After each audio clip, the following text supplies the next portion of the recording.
जय श्री कृष्ण भक्तों।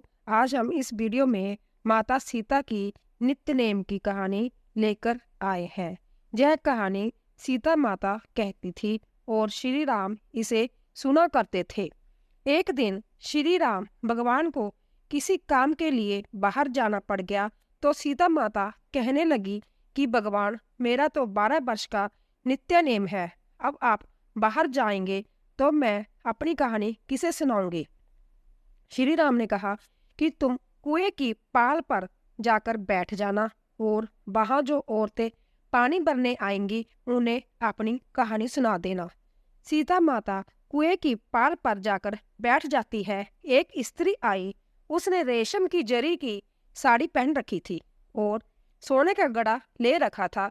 सीता माता उसे देख कहती है कि बहन, मेरा 12 वर्ष का नित्य नेम सुन लो। पर वह स्त्री बोली कि मैं तुम्हारा नित्य नेम सुनूंगी तो मुझे घर जाने में देर हो जाएगी और मेरी सास मुझसे लड़ेगी। उसने कहानी नहीं सुनी और चली गई। उसकी रेशम जरी की साड़ी फट गई, सोने का गड़ा मिट्टी के गड़े में बदल गया। सास ने देखा तो पूछा कि जय किसका दोष अपने सिर लेकर आ गई हो। बहू ने कहा कि कुएं पर एक औरत बैठी थी, उसने कहानी सुनने के लिए कहा लेकिन मैंने सुनी नहीं, जिसका ये फल मिला। बहू की बात सुनकर अगले दिन वही साड़ी और गड़ा लेकर सास कुएं की पाल पर गई।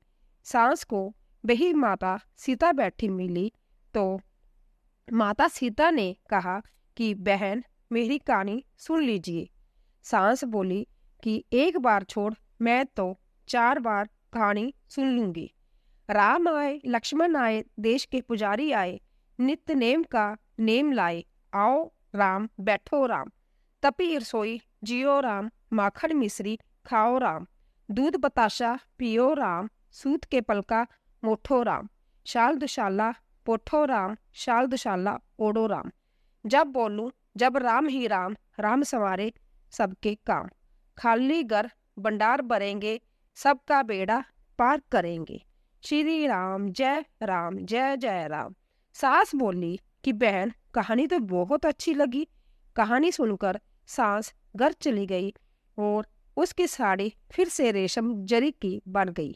मिट्टी का गड़ा फिर सोने के गड़े में बदल गया। बहू कहने लगी, सासू माँ, आपने ये सब कैसे किया।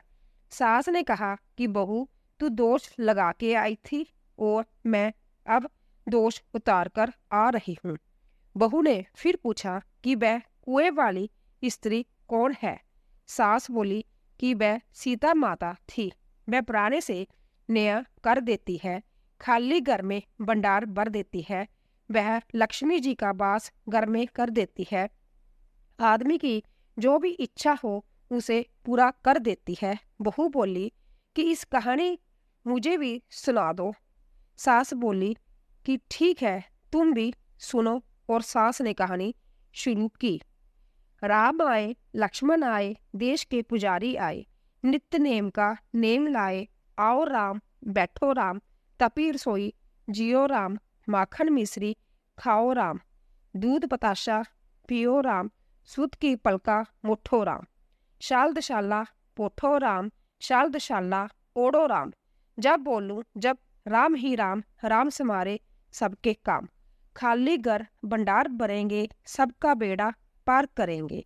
श्री राम जय जय राम। कहानी सुनकर बहू बोली कि कहानी तो बहुत अच्छी है। सास ने कहा कि ठीक है, इस कहानी को रोज कहा करेंगे। अब सास बहू रोज सवेरे उठती, नहाती धोती और पूजा करने के लिए नित्य नेम की सीता कहानी कहती। एक दिन उनकी जहाँ एक पड़ोस की औरत आई और बोली कि बहन, जरा सी आंच देना। तो वह बोली कि आंच तो अभी हमने जलाई नहीं। पड़ोसन ने कहा कि तुम सुबह 4 बजे से उठकर क्या कर रही हो। फिर उन्होंने कहा कि सुबह उठकर हम पूजा करते हैं, फिर सीता माता की नित्य नेम की कहानी कहते हैं। पड़ोसन ने उनकी बात सुनकर फिर कहा कि सीता माता की कहानी कहने से तुम्हें क्या मिला। वह बोली कि इनकी कहानी कहने से घर में भंडार भर जाते हैं, सारे काम सिद्ध होते हैं, मन की इच्छा भी पूरी होती है। पड़ोसन कहती है कि बहन, ऐसी कहानी तो मुझे भी सुना दो फिर। वह बोली कि ठीक है, तुम भी यह कहानी सुन लो। राम आए, लक्ष्मण आए, देश के पुजारी आए, नित्य नेम का नेम लाए, आओ राम, बैठो राम।